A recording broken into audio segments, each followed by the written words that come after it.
We've been crunching the numbers, Jan, and it looks like he does have the support needed. Live look over Capitol Hill. This is where everyone's attention will be later this afternoon. The Senate is set for that final vote for one of President Trump's top picks, Kash Patel, to lead the FBI. And he is projected, as I mentioned, to have enough to push him over the edge. There will be a procedural vote at 11 a.m., and then things will move to that main final vote set for 1:45 p.m. Eastern time. So watch for that today. Trump's most highly touted and opposed picks like RFK Jr., Tulsi Gabbard, they gained enough support from senators to get confirmation.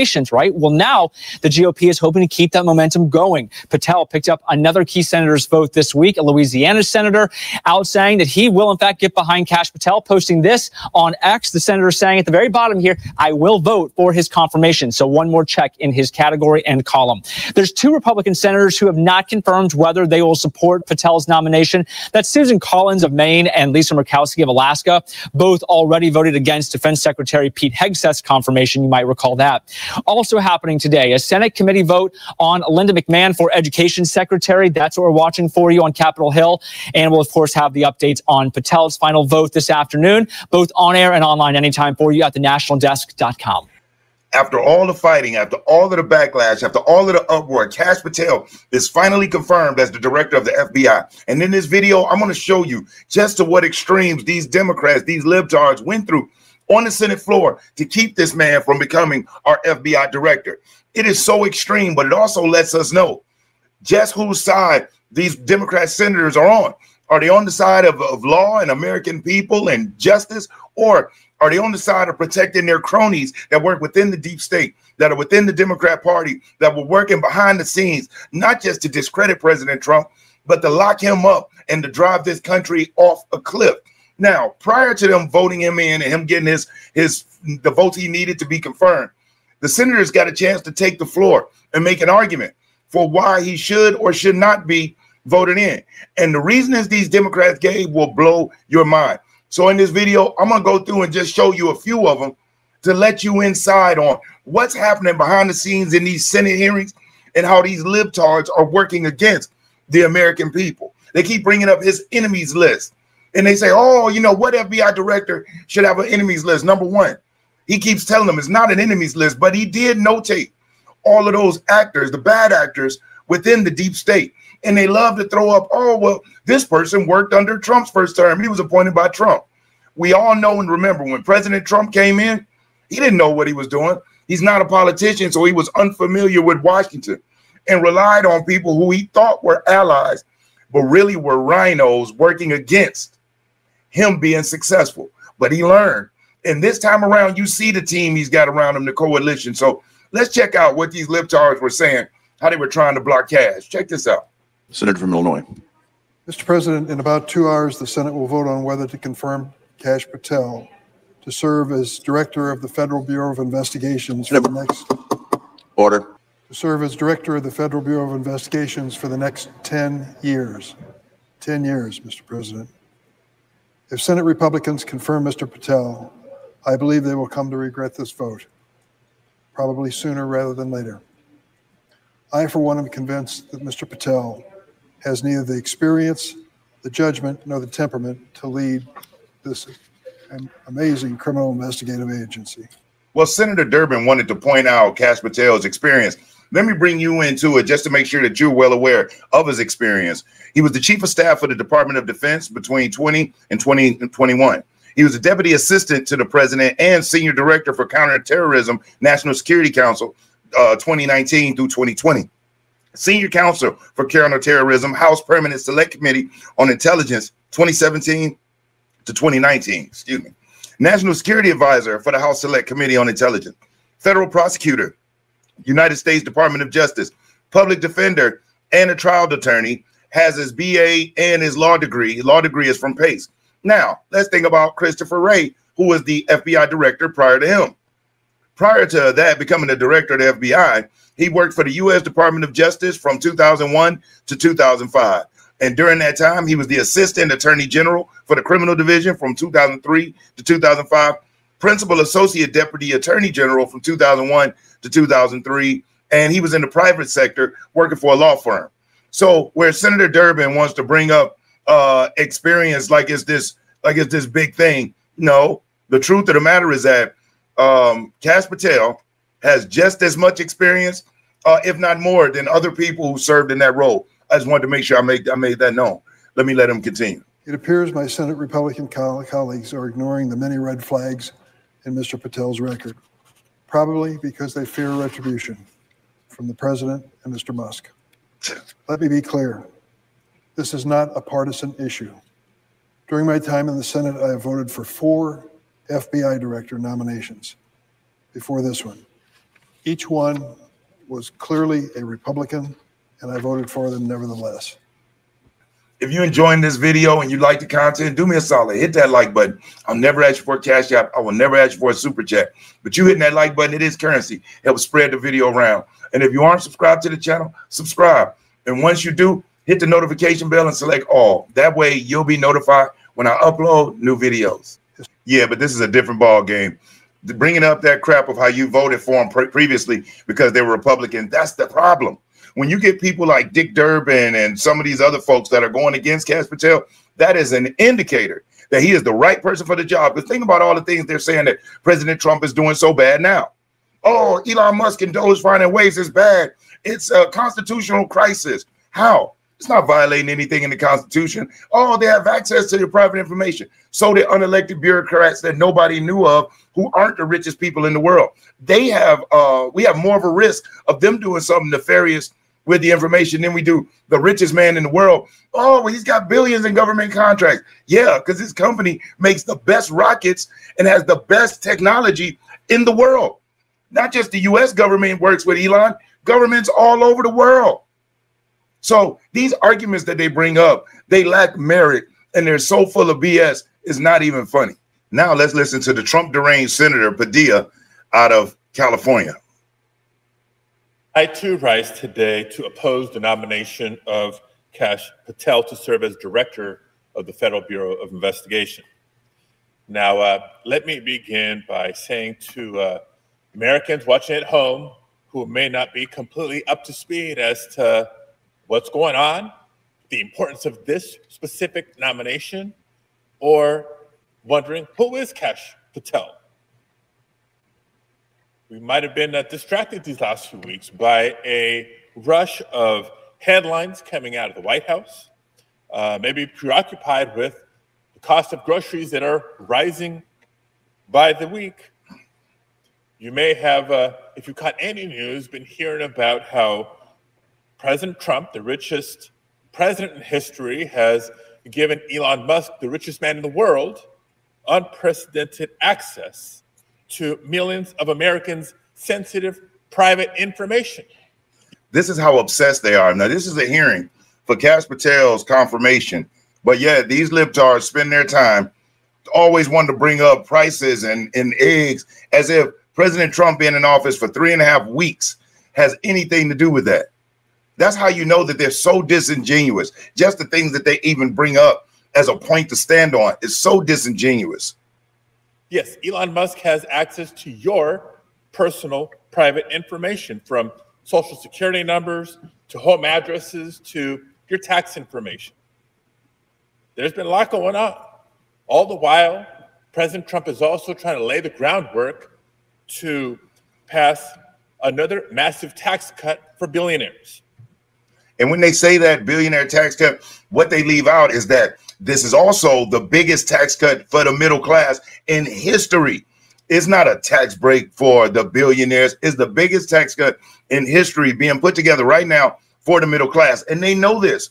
They know it. So that's why they keep trying to push and discredit it, hoping that they can get people in an uproar to fight against something that is for their own good. And they've been successful at doing that in years past. There's been many times that they've gotten the American people to go crazy and start asking for something that is not for their own benefit, i.e., they convinced everybody, bringing in some people from another country, a mother and her children that are starving, that just want to get away from an oppressed land.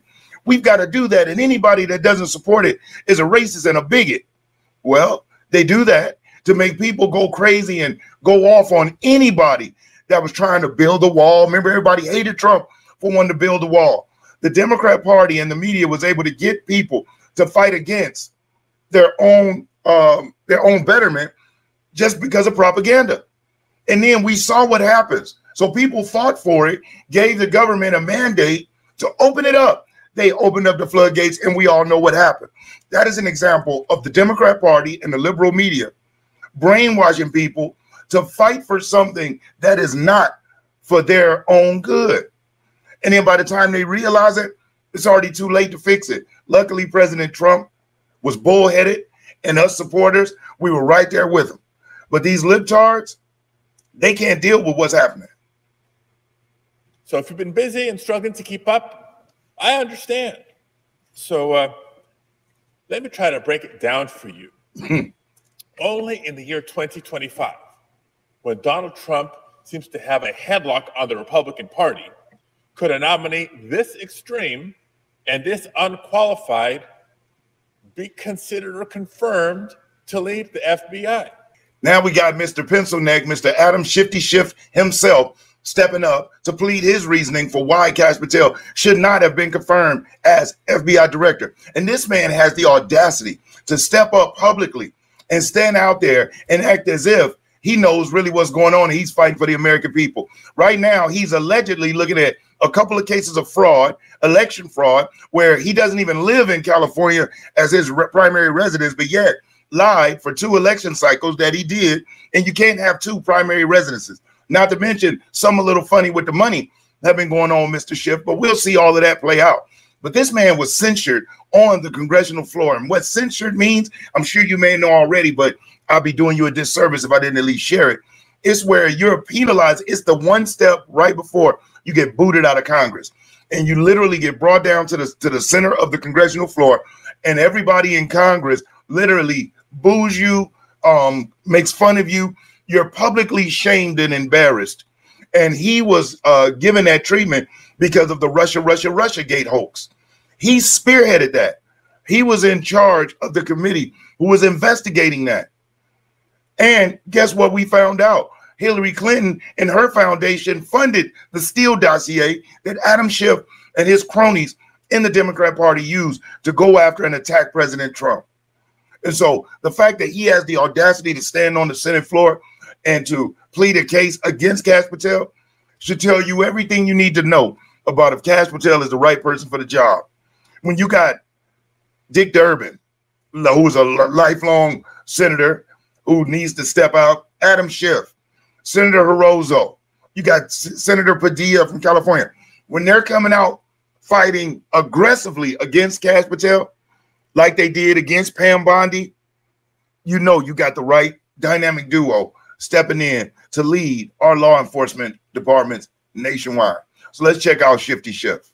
Today, the Senate is on track to confirm Kash Patel as director of the FBI. Think about that statement for a moment. Kash Patel, conspiracy theorist, January 6 denier, MAGA sycophant, and political provocateur, will be FBI director. The absurdity of it, the destructive consequences of it. And it's worth asking today, how did we get here to such an extreme point? To this. We got here because of people like you, Adam Schiff. I apologize for pausing, but when he speaks, it irks me. We got there because of people like you, because you're so shady. The Democrat Party is so shady. The deep state is so shady.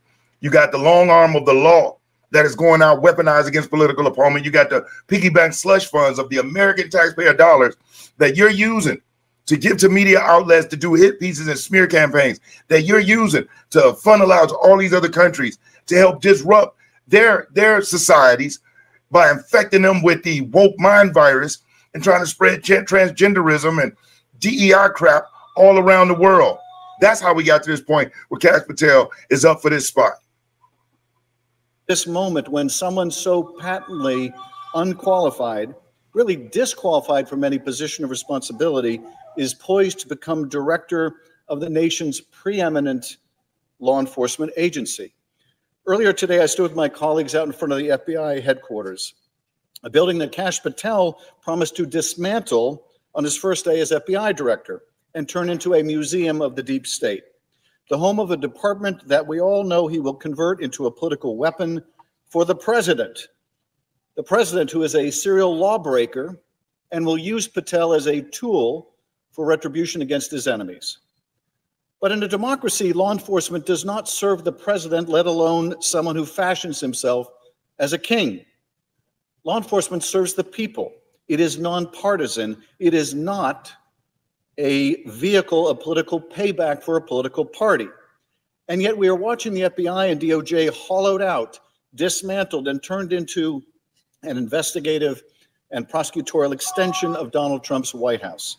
We are watching it live in real time. What's real funny about Adam Schiff saying that, talking about, oh, weaponization and whatnot, this is the same person who was lockstep with the FBI, who was lockstep with Merrick Garland, who was lockstep with Liz Cheney and Nancy Pelosi, and everything that they could do to freaking subvert everything that President Trump was working so hard to do for the American people. This man saw President Trump and putting America first as such a threat that they were willing to lie. And the extent that they were willing to go, these folks should be locked up and put in prison if it's discovered that they did what we believe they did, which is work against the American people, which is use conspiracy and propaganda and all types of crap that has already been exposed and laid out to try to not only lock up our president, but to smear his name and to bankrupt the man.